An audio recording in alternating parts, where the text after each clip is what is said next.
여러분 반갑습니다. 오늘 또 이렇게 영상으로 예배드리는 여러분 환영하고요.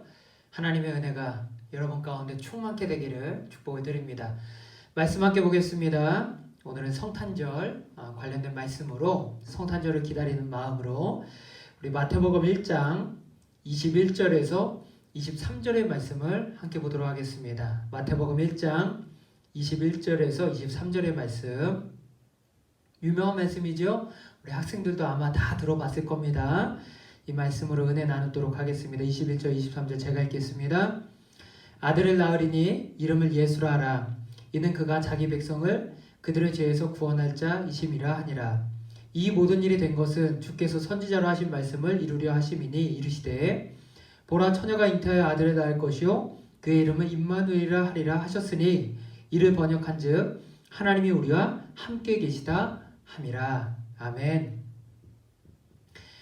이번 주 목요일이 성탄절입니다.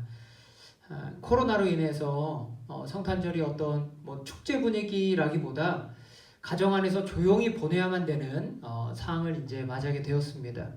그런데 오히려 성탄절이 그렇게 지내다 보니까 성탄절의 참 의미를 조금 더 새겨볼 수 있지 않나 생각이 듭니다. 성탄절이 어떤 축제, 그런 화려함 이런 거를 보기보다 성탄절의 주인공이신 예수님을 조금 더 기억할 수 있는 날이 된 것 같고요. 그래서 예배 드리시고 성탄절에도 이제 대예배를 송출해 드릴 텐데 대예배 드리시고 그리고 또 가족과 함께 즐거운 시간을 보내시기를 축복해 드립니다. 오늘 말씀에는 예수님께서 이 땅 가운데 오신 이유를 우리에게 설명해 주고 있는 본문이지요. 21절에 보니까 이렇게 말씀을 합니다. 아들을 낳으리니 이름을 예수라 하라. 이는 그가 자기 백성을 그들의 죄에서 구원할 자이심이니라 하니라. 아멘. 이 땅에 예수님께서 오신 이유가 무엇이에요? 우리의 죄를 용서하시기 위해서, 그리고 우리를 구원하시기 위해서 예수님께서 오셨다라는 것입니다. 예수님이 오신 목적은 우리 다 알아야 되죠? 뭐예요? 우리의 죄를 용서하시기 위해서, 두 번째 우리를 구원하시기 위해서. 우리는 이것을 기억하고 살아갔으면 좋겠습니다. 어떤 학생이 친구를 따라서 교회를 갔습니다. 이제 중학생이에요. 근데 교회 가니까 누군가가 이렇게 간증을 하고 또 은혜를 나누는 모습을 보게 되었어요. 근데 그 간증을 들으면서 성도님들이 눈물도 흘리고 이런 모습을 보게 된 거죠.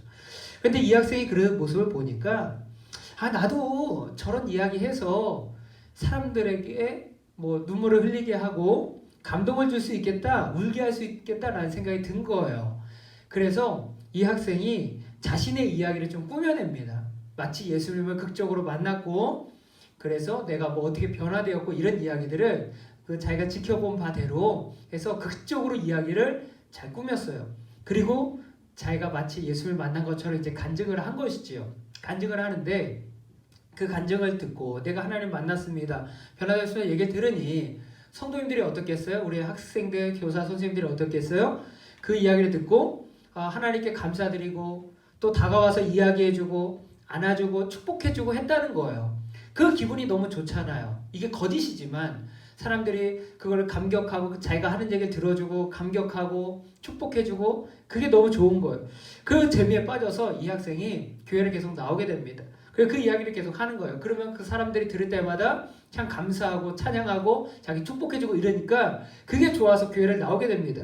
그런데 그날도 교회에 와서 성도들이 하는 기도회에 친구 따라서 같이 참여를 하게 된 것이죠. 그런데 그 기도회에서 정말 하나님의 은혜를 체험하게 됩니다. 하나님의 감격과 그 은혜를 체험하게 된 거예요. 그리고 나서 이 학생이 사실 사람들에게 진실을 이야기합니다. 사실 제가 여러분을 속였습니다. 그렇게 말하면 사람들이 좋아하고 자기를 축복해주는 모습을 보고 제가 거짓으로 꾸며서 이야기했습니다. 그런데 하나님의 은혜를 정말 받고 났더니 그게 얼마나 큰 죄인지 알았습니다. 너무 죄송합니다라고 이야기를 한 거예요. 근데 그 이야기를 듣고 사람들이 오히려 그 사람을 안아주면서 더 축복해주면서 그게 하나님의 은혜라고, 거짓이든 어쩌든 무슨 상관이냐고, 하나님 안에 와서 은혜 받고 하나님 백성 된 것만으로도 너무나도 기쁘다고 하면서 그 사람을 다시 더 품어주기 시작한 거예요.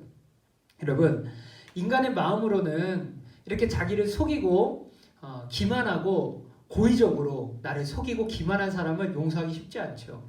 하나님 입장에서 보면 이 친구가 교회 와서 성도들 자기 백성을 다 속이고 하나님을 기만하고 하나님을 속인 거예요. 하나님 입장에서 굉장히 기분 나쁜 일이죠. 그런데 하나님께서 하신 일은 뭔지 아세요? 그 아이가 속이는 마음, 나쁜 마음을 가지고 기도에 참석했다 할지라도 은혜를 베풀어서 그 아이를 용서하고 구원하시고 오히려 그 크신 하나님의 사랑을 전하는, 간증할 수 있는 사람으로 은혜를 베풀어 주신 것이죠. 하나님이 바로 이런 분이라는 것입니다. 오늘 말씀에 기록되어 있는 것처럼 예수님께서 이 땅 가운데 오신 이유가 뭐예요? 우리를 용서하시고 우리를 구원하시기 위해서, 그 목적을 이루시기 위해서 하나님은 지금도 일하고 계시고 지금도 행하고 계시다라는 것입니다. 우리는 그것을 하나 꼭 기억했으면 좋겠어요. 예수님께서 이 땅 가운데 오신 이유는 성탄절에 축제를 벌이라고? 아니요. 성탄절에 막 좋은 거 선물하고 나누라고? 그것도 좋죠. 그런데 더 중요한 거 뭐예요? 예수님이 나를 용서하셨고 그 은혜가 나의 안에 있음을 기억하고 감사하고 예배하는 거, 그게 첫 번째임을 기억하고 그 사랑을 또한 전할 수 있는 삶이 되시기를 축복을 드립니다. 마지막으로 한 가지 더 볼게요. 오늘 말씀에서 예수님이 어떤 분이신가 또 이렇게 이야기해요. 23절 함께 읽어볼까요? 보라, 처녀가 잉태하여 아들을 낳을 것이요 그의 이름은 임마누엘이라 하리라 하셨으니 이를 번역한즉 하나님이 우리와 함께 계시다 함이라. 아멘. 예수님은 어떤 분이라 그래요? 우리와 함께 계시는 분. 함께 계시는 분. 함께 계시다는 뜻은 무엇이에요? 우리가 고통, 아픔, 눈물이 있을 때에도 나를, 내 마음 알아주시고 내 마음 위로하시며 또 뭐예요? 우리를 도우시고 인도하시는 분이시다. 그 분이 바로 우리 예수님이시다. 우리 곁에 늘 지켜주시고 나를 알아주시고 나를 위로해주시고 인도해주시는 분. 그러기 위해서 예수님이 이 땅 가운데 오셨다라는 것이죠. 전 문화부 장관 이어령 씨의 딸이 있죠. 이민아 목사님, 후에 목사님 되셨고 지금 돌아가셨는데, 이민아 씨가 간증해서 이런 말을 합니다. 자신이 어린 시절에는 너무나도 무섭고 엄한 아버지, 이어령 교수님이 그렇게 엄했다 그러죠. 엄한 아버지로부터 심한 거절감, 그리고 상처, 자존감이 너무 많아서 공허한 마음 때문에 세상에서 그걸 채우려고 살았대요. 교회를 다녔지만 사람을 의지하고 그리고 남편을 의지하고 그 사람을 계속해서 의지하면서 살았다는 거예요. 그런데 사람을 의지하면 할수록, 세상을 의지하면 할수록, 세상에서 무언가 자기의 만족을 채우려고 하면 할수록 더 많은 상처와 아픔을 당하게 되더라는 거예요. 그래서 자기의 삶이 너무나도 많이 어그러진 거예요. 삶의 가정이 깨어지고 아픔을 겪게 된 거예요. 그런데 예배를 드리다가 드디어 하나님을 진정으로 만나게 된 것입니다. 하나님을 만났더니 진정으로 자기가 찾아다니던 만족이 어디 있었던 거예요? 하나님에게 있었던 거예요. 자기는 아버지로부터 받은 상처가 있기 때문에 그 상처를 계속해서 사람에게 채우려고 했던 거예요. 그런데 사람에게서는, 세상에서는 그걸 채워줄 수 있는 게 없었던 거죠. 그런데 누구에게서 찾을 수 있었던 거예요? 하나님. 하나님이 자기와 함께 하시며 자기에게 참된 만족을 주시고 참된 기쁜 사랑을, 완전한 사랑을 주시는 분임을 깨닫게 된 것이지요. 그러고 나서 완전히 변화되고 나서 이야기를 합니다. 아버지를 전도하고요. 그리고 길거리에 있는 아이들, 사고뭉치들, 이게 인권 변호사 역할을 했거든요. 그 아이들을 품으면서 그 아이들을 주님께로 인도하고 복음의 은혜를 베푸는 삶을 그분이 살게 되었다는 것이지요. 결국 무엇을 깨달은 거예요? 우리의 참 소망이 예수님이라는 거. 내 곁에 항상 지키시며 나와 함께 하시며 나를 인도해 주시는 완전한 사랑이신, 그리고 완전한 구원이신, 내 완전한 친구 되시는 예수님을 깨달은 순간서부터 인생이 변화되게 되었다라는 것입니다. 우리의 소망은 다른 곳에 있지 않아요. 사람에게 있지 않아요. 비록 선생님들, 가족 다 중요합니다. 우리에게 많은 걸 채워주죠. 그런데 사람에게는 완전한 것은 없어요. 우리에게 완전한 소망을 주시는 분은 바로 하나님이다. 그 나와 함께 하시는 하나님을 바라보면서 나갔으면 좋겠고요. 예배를 통해서 사람 의지하는 마음 내려놓고 우리가 하나님 의지합니다. 하나님 믿고 살아갑니다. 내 삶을 책임져 주옵소서, 이 마음 가지고 나아갈 수 있는, 그래서 더욱더 우리와 함께 하시는 그분으로 인해서 감사하고 기뻐할 수 있는 우리 학생들의 삶, 그리고 우리 선생님들의 삶 되시기를 축복을 드립니다. 함께 기도하겠습니다.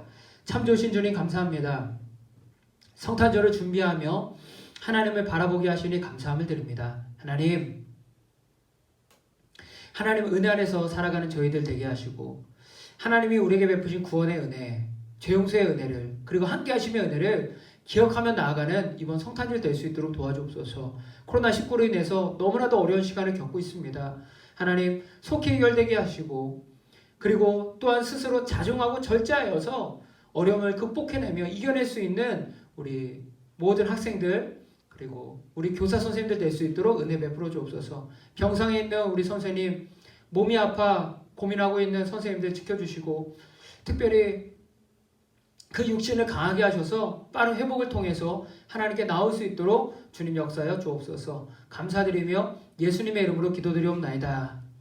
이제는 우리 주 예수 그리스도의 은혜와 아버지 하나님의 크신 사랑하심과 성령님의 임재하심과 동행하심과 도우심의 역사가 영상으로 예배드리고 있는 우리 학생들 그런 선생님들 위해 충만히 함께 하시기를 간절히 축원합나이다. 아멘. 특별 광고 하나 드릴게요. 우리 그 오승훈 선생님이 조금 몸이 안 좋으셔서 병원에서 치료받고 있는데요. 빠른 회복이 일어날 수 있도록 여러분 기도해 주시고 그리고 또 영선 선생님도 컨디션이 좀 안 좋다 그러는데 많이 또 빨리 회복될 수 있도록 같이 기도해 주시고 하셨으면 좋겠습니다. 예, 또 광고 부탁드릴게요. 감사합니다.